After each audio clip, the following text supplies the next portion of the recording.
Bismillahirrahmanirrahim. Assalamualaikum warahmatullahi wabarakatuh. Alhamdulillahi rabbil alamin. Nahmaduhu wa nasta'inu wa nastaghfiruh.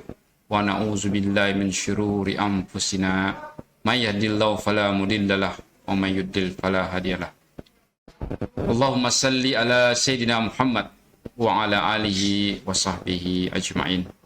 Puji syukur kita panjatkan kepada Allah Subhanahu wa taala atas berkah, nikmat dan karunia kasih sayangnya lah kita kembali dapat melaksanakan kegiatan ini, kegiatan saling ingat mengingatkan dalam bentuk kuliah 7 menit.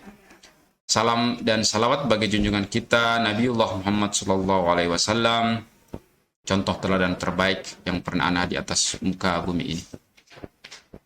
Pada kesempatan hari ini saya diberikan waktu untuk saling mengingatkan, yang insya Allah topik pada hari ini adalah topik tentang empat kelompok manusia yang dirindukan oleh surga.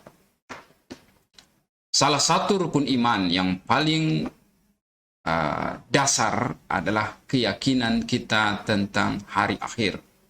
Keyakinan tentang hari akhir itu diantaranya bermakna bahwa kita yakin bahwa ada hari pembalasan, di mana setiap kebaikan, sekecil zarrah sekalipun, akan dibalas, dan setiap keburukan, walaupun sekecil zarrah pun, itu akan mendapat balasan.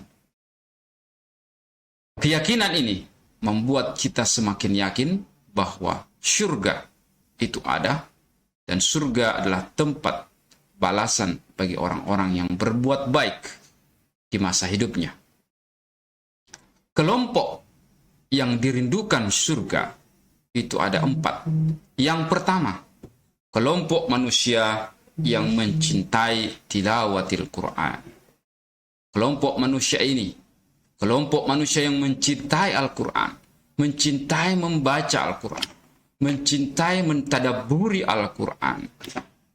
Itu adalah kelompok yang bukan saja mendapatkan surga di hari kemudian insya Allah, tetapi surga sendiri yang merindukan orang-orang seperti ini.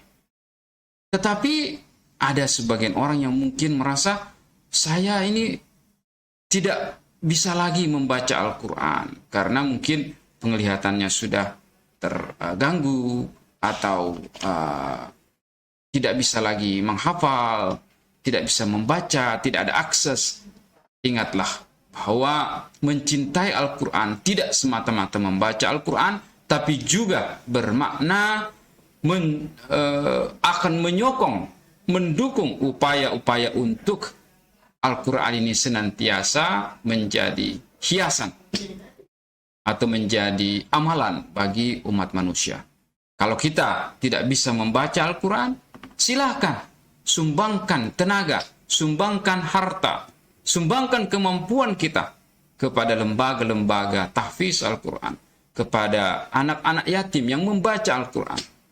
Belikan buku-buku Al-Quran, berikan terjemahan, bagikan ke masjid-masjid dan mushola.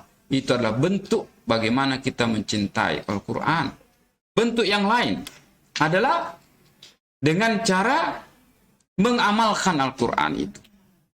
Karena hadis Rasulullah SAW mengatakan bahwa khairukum man ta'allamal Qur'an wa 'allamah. Jadi orang yang terbaik di antara kamu adalah yang belajar Al-Quran dan mengamalkannya. Jadi tidak semata-mata membaca Al-Quran saja, tapi juga masuk dalam kelompok mencintai Al-Quran adalah orang-orang yang berupaya untuk mengajarkan Al-Quran dan mengamalkan Al-Quran. Bulan Ramadan ini itu adalah bulan yang sangat dekat, sangat erat hubungannya dengan Al-Quran. Ya, sebagaimana dalam Al-Quran disebutkan, syahrul Ramadan allazi unsila fihil Quran hudal linnas wa bayyinatin minal huda wal furqan. Al-Quran ini diturunkan pada bulan Ramadan yang merupakan petunjuk bagi manusia. Sudah banyak dibuktikan dalam berbagai macam penelitian di abad ke-20 ini bahwa Al-Quran ini menggambarkan fenomena alam, petunjuk bagi umat manusia, bukan hanya untuk umat Islam saja, tapi semua manusia.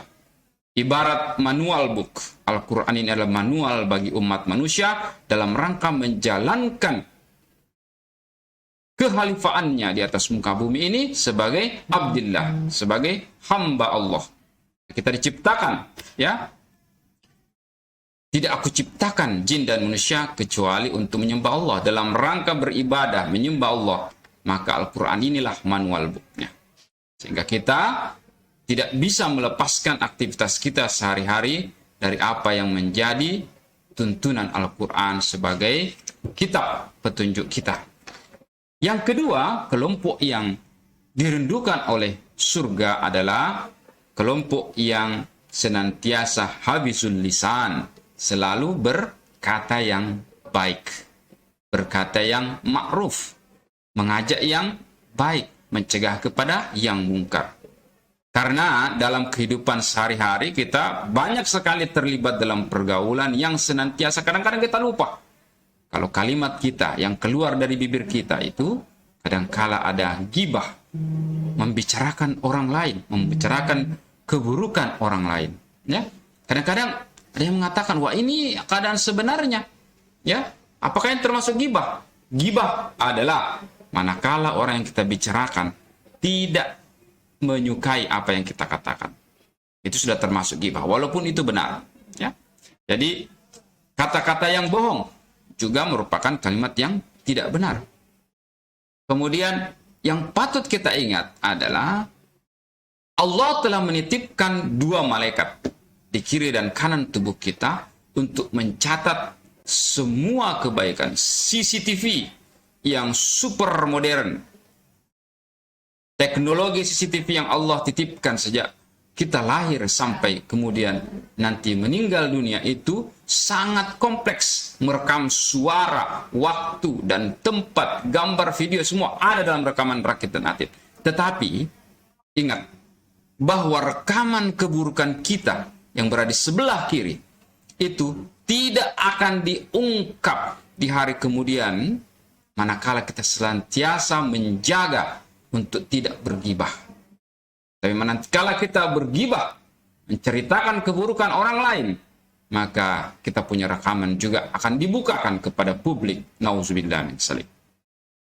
Kelompok ketiga yang dirindukan surga adalah kelompok yang senantiasa memberikan makan kepada orang lain. Terutama pada bulan Ramadan ini, kita memberikan buka puasa kepada orang lain, memberikan santunan kepada fakir miskin. Itu adalah bagian dari memberikan makan orang lain. Dalam sebuah kisah diceritakan bahwa ketika ada orang yang meninggal dunia dan dia diberikan kesempatan untuk kembali ke dunia, maka yang pertama-tama dia ingin lakukan adalah bersedekah, memberikan manfaat kepada orang lain. Kenapa ini sedekah menjadi suatu amalan yang sangat kuat? Karena sedekah ini, memberi makan orang lain ini, dapat kita artikan sebagai menitipkan harta kita untuk senantiasa menjadi amal jariah. Bagaimana tidak? Kalau kita memberikan makan kepada fakir miskin, ya, atau kita memberikan makan kepada anak yatim, para tahfizul Quran, ketika mereka memakan makanan yang kita berikan, kemudian menjadi darah dan daging mereka, maka setiap kali mereka membaca Al-Quran, mereka berbuat pahala. Kita sebagai orang yang memberikan makan, itu akan mendapat bagian pahalanya. Sehingga ini adalah pahala yang juga di dalam hadis dikatakan bahwa pahala yang tidak lagi bisa diukur, ya, tidak terukur. Sama dengan pahala puasa. Pahala puasa itu jelas sekali. Allah katakan pahalanya itu hanya Allah yang tahu. Kalau sedekah juga itu susah dihitung. Kenapa? Karena susah di-tracing oleh manusia lagi. Ketika dia memberikan makan orang lain, makannya itu digunakan untuk sholat, digunakan untuk berpuasa, digunakan untuk membaca Al-Quran. Itu pahala yang didapatkan oleh orang yang memakan makanan yang kita sedekahkan, itu kita akan peroleh. Dan itu akan berlangsung terus hingga akhir zaman. Sehingga hari pembalasan akan terus mendapatkan pahalanya. Itu adalah kelompok ketiga yang dirindukan oleh surga. Kelompok yang keempat adalah wasauma Ramadan. Orang yang melaksanakan berpuasa di bulan Ramadan. Kenapa ini menjadi juga kelompok yang dirindukan oleh surga? Karena saum Ramadan itu adalah puasa yang di dalam Al-Quran sendiri, di dalam Al-Quran Al-Baqarah ayat 183 itu sudah dijelaskan. Orang-orang yang beriman itu adalah orang yang melaksanakan puasa di bulan Ramadan sebagaimana diwajibkan untuk orang-orang sebelum kamu.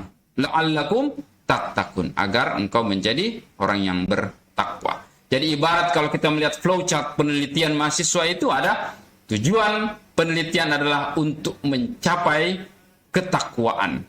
Bagaimana prosesnya? Ada di ayat selanjutnya lagi disebutkan syahrul Ramadan allazi unsila fil Quran, diturunkan Al-Quran. Jadi untuk mencapai tingkatan takwa, metodologinya adalah dengan cara menggunakan guidance dari Al-Quran. Jadi Al-Quran ini dibuat sangat runut ya.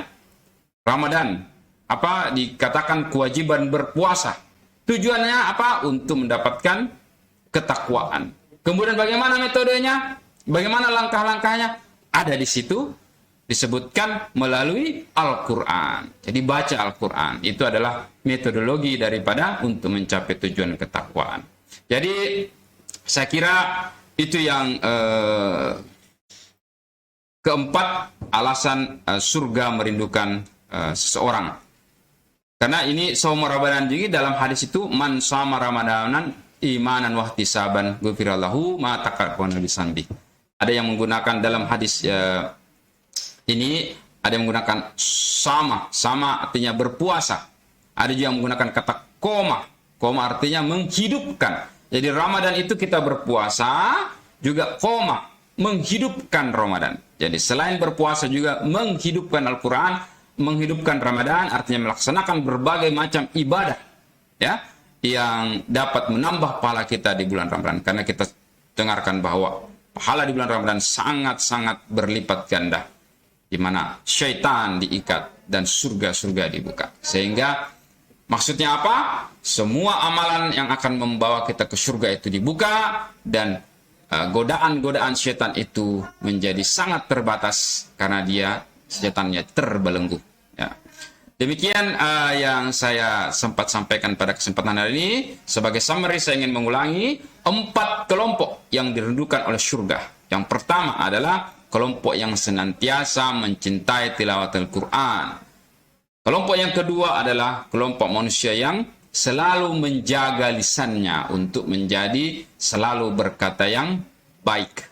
Kalau tidak berkata baik, maka dia akan diam. Yang ketiga adalah memberi makan, ya, memberikan makan kepada orang lain, terutama kepada orang-orang soleh, orang-orang yang diharapkan berbuat baik. Tahfizul Quran, fakir miskin, dan orang-orang soleh. Kemudian yang keempat adalah melaksanakan puasa di bulan Ramadan. Itu adalah 4 kelompok manusia yang senantiasa dirindukan oleh surga.